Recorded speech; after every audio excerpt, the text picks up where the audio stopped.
So I guess the question is 22 games left in the regular season. What do they do to fix it?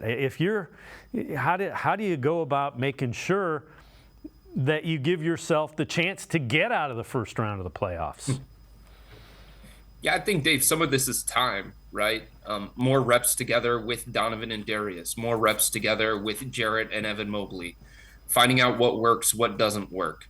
There's a level of experimentation that's going to go on here over the final 22 games when it comes to lineups, combinations, 2-man, 3-man, 4-man, 5-man, all of that stuff that the Cavs are trying to figure out, JB Bickerstaff trying to figure out. And sometimes you figure that out through failure, right? Sometimes you figure out what doesn't work because you actually see it on the court not working. So I do think time can fix some of this stuff for the Cavs. There's no doubt about that. And I also think a lot of it falls on JB Bickerstaff to make what I think are going to be some pretty difficult lineup related decisions. Is he going to close every single night with Evan Mobley and Jarrett Allen? There's a big risk involved in that, especially when it comes to the offensive end of the floor, because the spacing is different. Teams just do not respect Evan Mobley out on the perimeter. So what are they going to do when it comes to those two bigs? Darius and Donovan, are they going to finish every game together?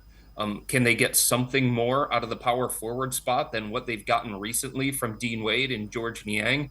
So again, there are ebbs and flows that happen throughout the course of an NBA season. And right now, the Cavs are not in a great rhythm, especially offensively. With more time, is that going to change?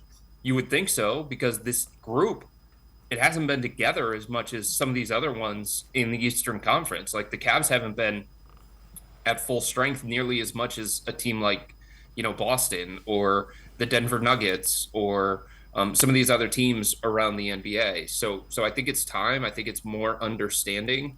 I think they have a lot to prove to themselves, and they have some things to figure out here over the final 22 games. It's not just a situation where it's like, okay, let's play out the final 22 and then flip a switch going into the playoffs.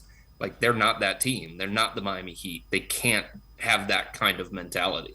Yeah, it almost seems like you want to see more of a sense of urgency, and I don't know if it's intensity, these games mean something. Come out and play like they mean something.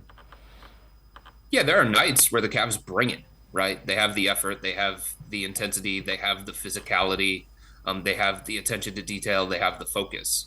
But a lot of the guys were talking about it in the locker room after the loss last night against the Knicks. It's just inconsistent when that happens, right? They'll have it in the first quarter and not have it in the second. They'll have it in the fourth quarter, but not the third quarter. So there just has to be a level of accountability. There has to be a level of consistency. And there has to be a level of responsibility that each individual feels every time they take the court to bring what it is this team needs to be successful. Whatever your role is, be a star in that role, to borrow a coaching cliche. And you're right. I think their effort has waned throughout the course of games. And here's the thing, Dave. Like, this is a talented team. Everybody understands that. But they're not talented enough to stop doing the little things. You know what I'm saying? Like, part of the reason why they won 51 games last year is because they competed their butts off. They played harder than most teams. They made things so difficult on the defensive end of the floor. Even though they're a more talented team, they can't lose those components of what made them so successful throughout the course of the regular season. And it feels like at times they are losing some of those.